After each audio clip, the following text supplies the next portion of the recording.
His name was Geralt of Rivia.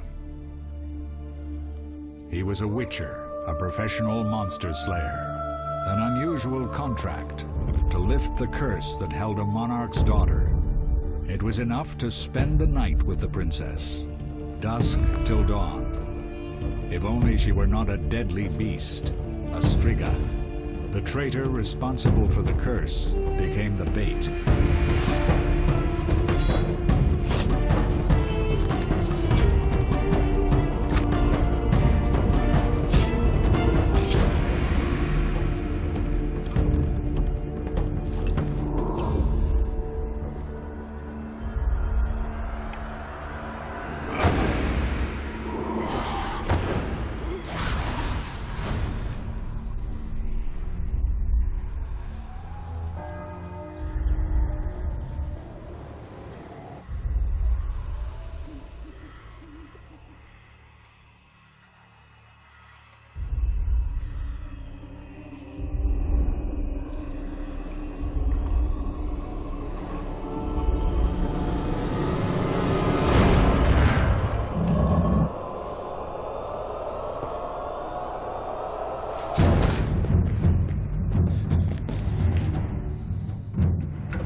Though gravely wounded, the Witcher lifted the curse and gained fame.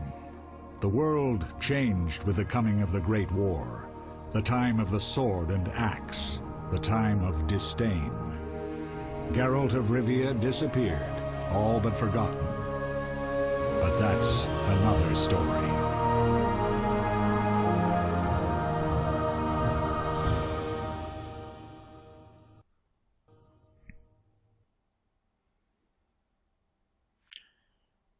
So, hallo alle zusammen und willkommen zu, wie ihr schon seht, The Witcher. Platinum Edition. Steht auf meiner Hülle jedenfalls drauf. Ja... Ich arbeite noch so ein bisschen an der richtigen Audioabstimmung. Ich habe schon Musik und sowas etwas leiser gemacht. Die schienen mir sonst sehr laut. Schreibt ruhig drunter, wenn euch irgendwas zu laut oder zu leise ist. Ich habe das Spiel auf Englisch gestellt, weil mir das Voice Acting im Englischen deutlich besser gefällt. Es gibt aber Untertitel dazu. Das bedeutet, es sollte relativ verständlich sein. Es ist ja auch kein ganz komplexes Englisch. Noch zu sagen, genau, vielleicht ist es schon in der Intro-Sequenz aufgefallen. Ich weiß nicht, wie es im Video später aussieht.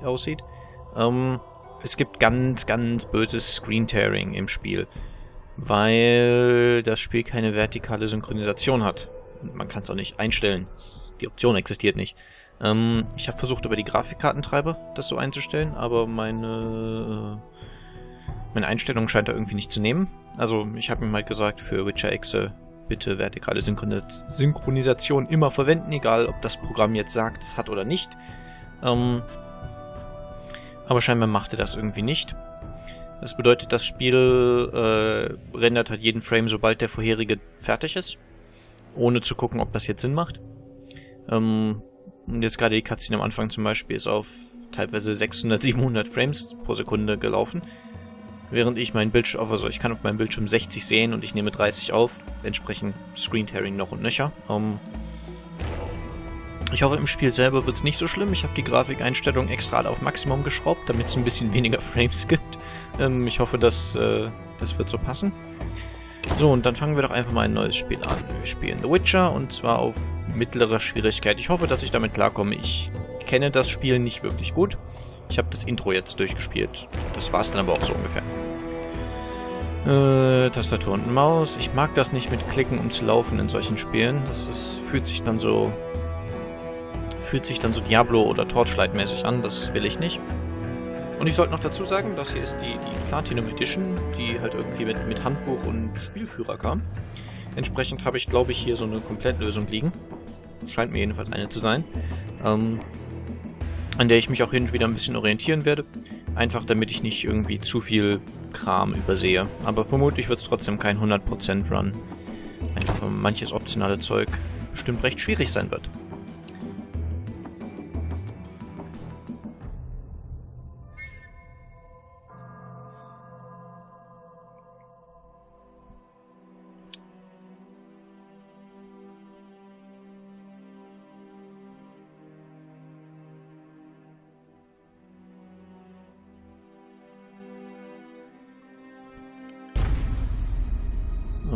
ja, während Cutscenes generell bin ich, also The während... northern kingdoms nursed their wounds for 5 years after the Great War.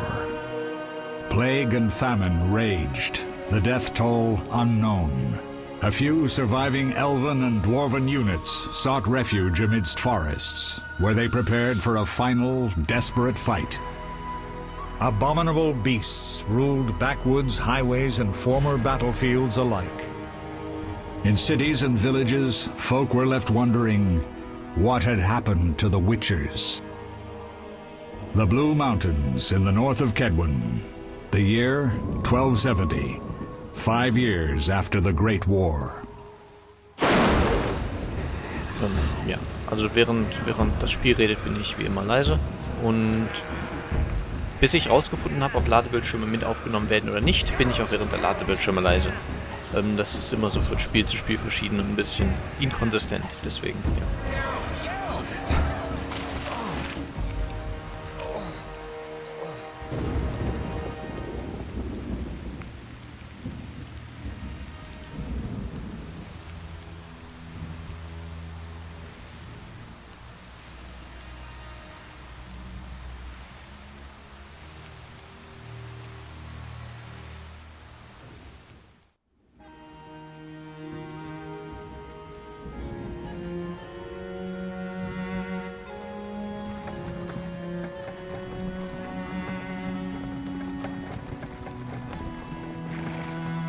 Where am I?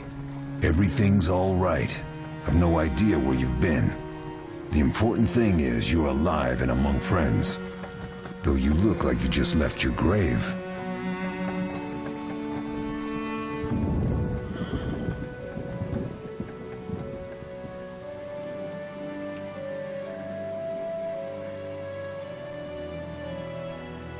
I remember nothing.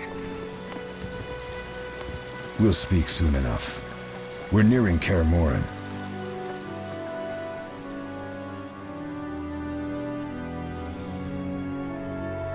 Ja, die Spieleserie, besser gesagt, basiert auf einer wohl relativ berühmten Bücherserie aus Polen, die ich aber leider nicht kenne, weil ich Übersetzungen bei Büchern nicht wirklich mag und kein Wort Polnisch reden oder lesen kann. Ja. Ich habe aber von vertraulichen Quellen gehört, dass die Bücher sehr gut sein sollen.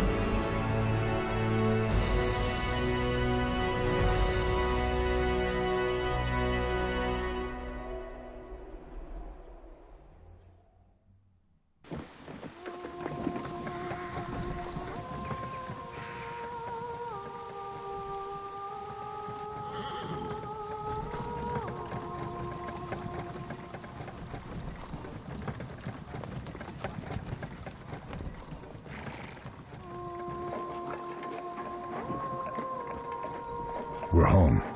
Leo, get Triss.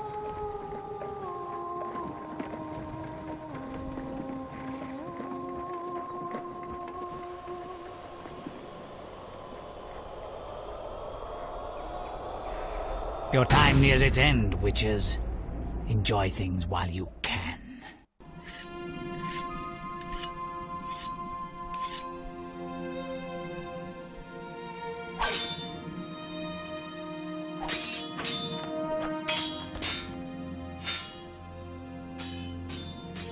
Wrong! You missed the parry!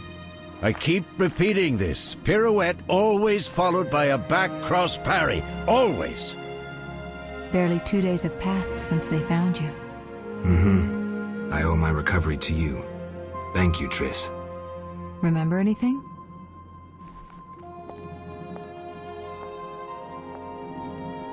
Not much. Look below. I know the moves. Pirouette, parry, cut.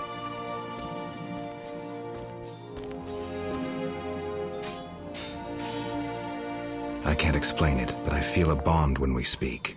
I know you are important. Geralt,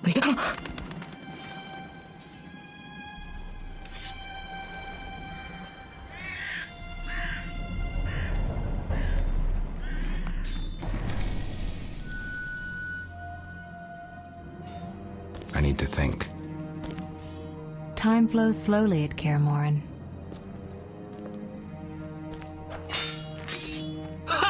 It worked! Not bad. Take a rest. What do you think, Geralt? Is he ready for the path?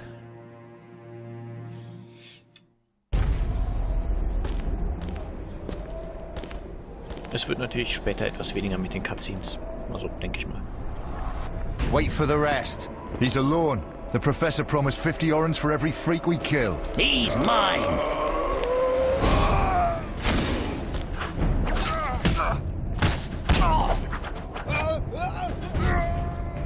Vesemir, we got company.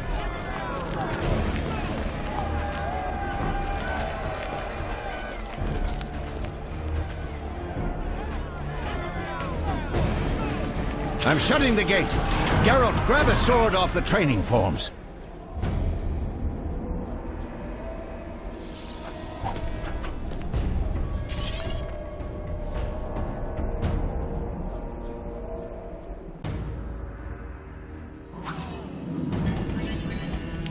So. Ja. Kampf ist alles relativ selbsterklärend. Ich benutze hier, glaube ich, gerade den Over-the-Shoulder-Mode.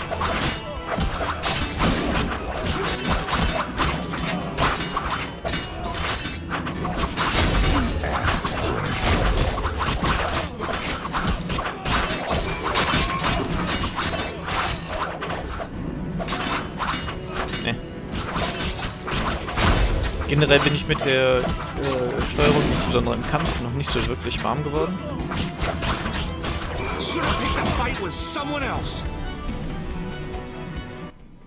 Entsprechend. How do you feel?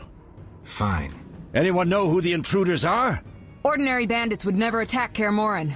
That we know, Marigold. You could try some of your famous magic. In due time, Lambert. Enough! We need to check the other possible passages to the upper courtyard. Ja. Over-the-Shoulder-Mode. Das ist genau das, was ich verwende. Aber ich finde generell die Steuerung etwas zumindest ungewöhnlich und deswegen komme ich noch nicht so richtig damit klar. Maus bewegen bewegt die Kamera, WASD bewegt meinen Charakter und Klicken ist Angreifen, aber es ist alles etwas komisch. Ja. Wird aber bestimmt noch werden.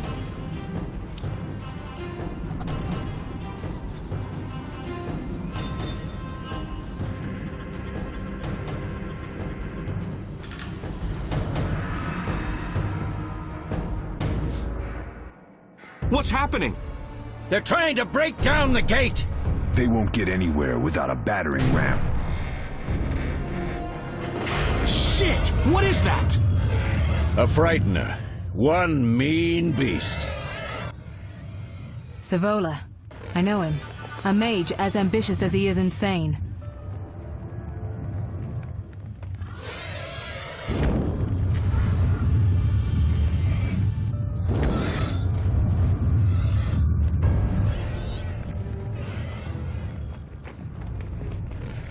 They're coming up here. Get ready!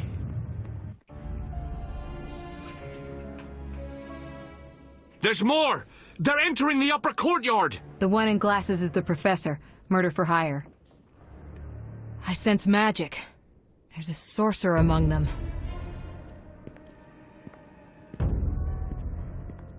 Professor, you know the way. Get to it.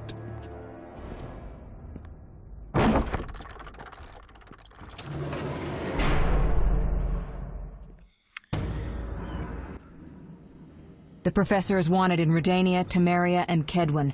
A real maggot. I don't recognize the sorcerer. Marigold, I'm interested in whether you can disarm Savola. The rest is witch's work. I'll try. They're coming. The frightener is very dangerous, but it's vulnerable to loud noises. The bell's in the upper courtyard. Exactly. Eskel, Lambert, you'll help me stop the frightener and the bandits. Leo, stay behind us. Geralt, you open the gate to the upper courtyard. When we're there, Triss can stop Savola and his pet while we prepare to deal with the professor and the unknown mage. I'll figure something out. Let's do this. Bleed them a bit down here before withdrawing. Geralt, follow the wall and break through to the tower where there's a passage to the upper courtyard. Alone? They're just bandits, though one might be infamous. You must open the gate. We'll be waiting. Good luck, Wolf.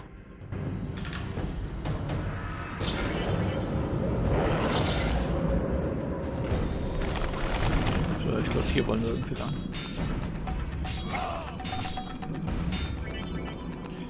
Jupp, Kettenangriffe.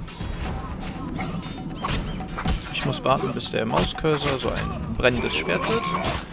Und dann quasi den nächsten Angriff einleiten. Damit ich diese Kombos abziehe, mit denen ich dann mehr Dips mache. So. Ja, wie gesagt, wenn ich mich recht entsinne, gibt es hier am Anfang sowieso nur einen Weg, den wir lang gehen können.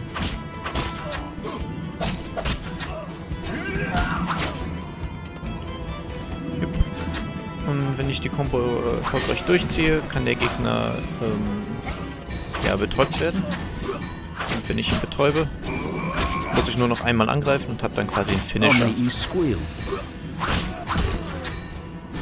Kennt man ja aus genügend anderen, ja, vor allen Dingen etwas actionlastigeren Spielen.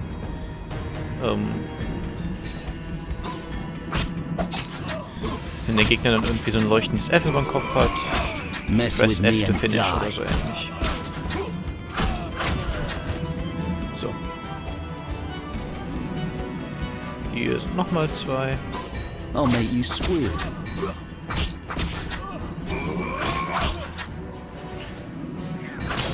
So, den da hat's auch betäubt. Und der nächste bitte.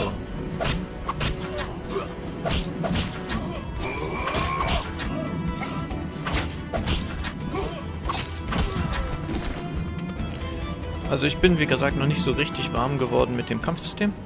Aber ich habe das jetzt auch halt erst einmal wirklich das Intro quasi durchgespielt. Und ich glaube, als ich das Spiel gekauft habe, so vor 2 Jahren oder 3 Jahren, habe ich, glaube ich, ungefähr so weit auch schon mal gespielt. So, jetzt erklären sie uns die verschiedenen Kampfstile. Und zwar haben wir aktuell den starken und den schnellen. Der schnelle Kampfstil ist gegen kleine, schnelle Gegner, der starke ist gegen größere, gepanzerte Gegner. Also der schnelle ist halt, wir haben eine höhere Trefferchance und der starke ist, wir machen mehr Schaden.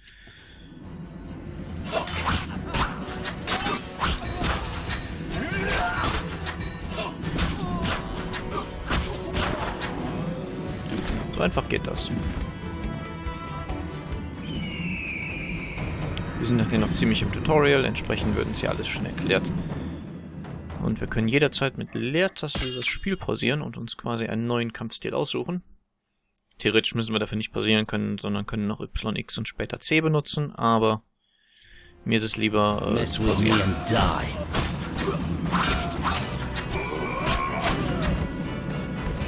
So einfach geht das.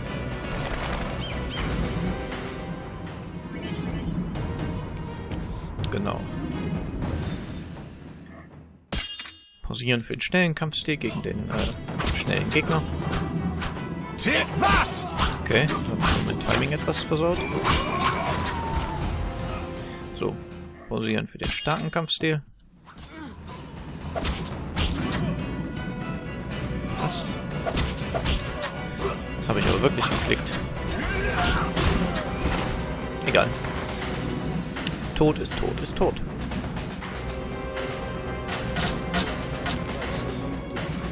So, hier unten wollen wir nicht hin.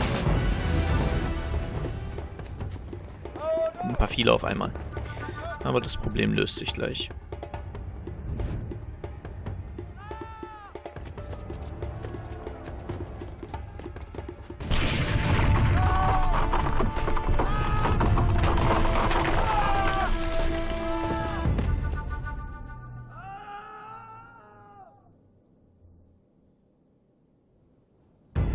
No way through here. Follow me. Back to Savola.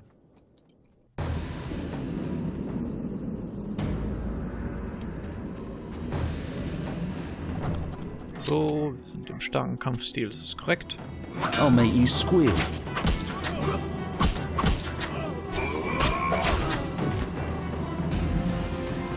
Okay. Wir möchten hier natürlich die Tür öffnen. Schneller Kampfstil gegen schnelle Gegner.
mess with me and die. Ich weiß übrigens nicht genau, wie man diese Ausweichrollen und sowas hinkriegt.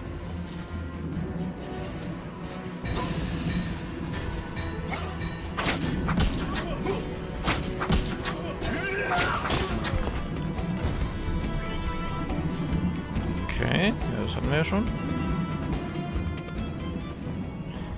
Ich glaube, indem ich eine Richtungstaste doppelt drücke. Ja, das könnte sein. Aber außerhalb von Kämpfen wechsle ich halt quasi wieder in den normalen Nicht-Kampfmodus und da kann ich das dann bestimmt nicht. Gut, machen wir mal die Tür auf.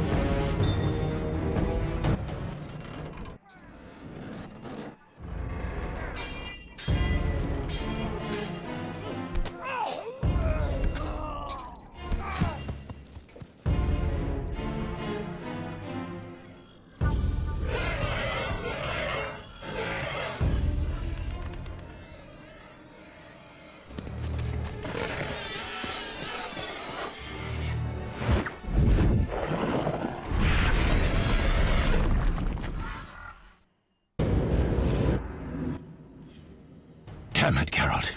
It's a miracle you're alive. You could have told me about the stairs. Lambert and Eskel were supposed to fix them yesterday. We're not masons. No matter. The professor and the other mage must be hiding in the keep. Face the truth, Witchers. They're here to rob you. Triss, child, we have nothing of value. Some good steel snow fox pelts? I mean the laboratory and you know it. Someone wants your famed mutagens. You're jumping to conclusions. Triss may be right. We need to find out what they want. One thing at a time. We shouldn't turn our backs on a strong mage leading a frightener. And you can't let the bandits in the lab. Right as usual, Triss. Geralt, you've dealt with mages. Find out what this one wants. Leo will guide you. Just reconnaissance, or...? No one will be sorry if some of them lose their heads. You'll manage, Wolf. Just remember Leo's with you. I can handle this. We'll see what's happening inside and be back. Take these potions just in case. Drink the Thunderbolt now and keep Swallow for when you need healing. I'll be able to tell you how they work. We'll make sure no one else gets inside. Triss, stay with us in case Savola has any new ideas. Okay. Mit I öffnen wir unser Inventar. Wir haben aktuell noch nicht wirklich viel. Wir haben ein rostiges Schwert. Das ist so ungefähr alles. Und 2 Tränke. Einmal Thunderbolt, das erhöht unseren Schaden, aber wir können nicht mehr ausweichen und parieren. Und einmal Swallow, der unsere Lebenspunkte-Regeneration erhöht. Den Thunderbolt sollen wir jetzt direkt mal schlürfen, also tun wir das auch einfach. Und dann sehen wir da oben. Haben wir jetzt, wie war das, Shift? Haben wir jetzt hier unseren Effekt, der 8 Minuten anhält ungefähr. 8 Stunden. Okay. Ein lang anhaltender Effekt.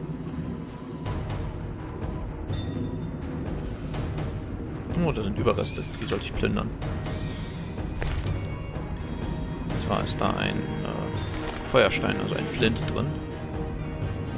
Ich habe so eingestellt, dass die Objekte im Spiel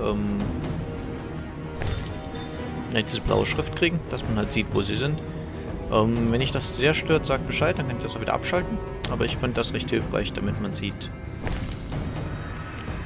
ja, wo was ist, ne, dass man nicht irgendwie Sachen übersieht oder so. Das ist relativ praktisch, finde ich. Ja. Wenn es aber euch sehr das Spielerlebnis zerstört, kann ich es auch ausschalten. Sind schon eine halbe Stunde dran, aber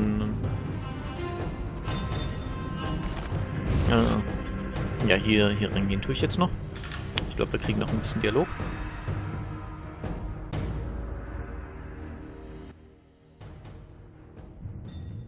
I've heard all of Dandelion's ballads about you. Lambert tells me I'll never be as fast as a real Witcher. But I managed to hit him during training today. You beat Lambert? Yeah, we were fencing on the floor pegs when that strange storm came. Lambert looked away, I did a pirouette, hit him right in the gut. He didn't fall, and then he beat me. You'll make a good swordsman yet. I know. Every time Lambert beats me, he says I have potential. Okay. Ich werde jetzt aber hier die Folge beenden. Ich werde die rendern und hochladen. Feedback wäre sehr willkommen. Wie sieht's aus mit der Lautstärke? Irgendwelche Vorschläge? Wie gesagt, alles an Feedback, was ihr habt, haut's gerne raus. Dafür ist die Kommentarbox unter dem Video da. Und ja, ich hoffe dann mal, euch gefällt das Ganze und ihr freut euch auf den Rest des Projekts. Ich werde auf jeden Fall meinen Spaß damit haben. Es ist ja wohl ein sehr gutes und zumindest berühmtes Rollenspiel. Ja, das war's dann an dieser Stelle von mir und bis demnächst. Tschüss!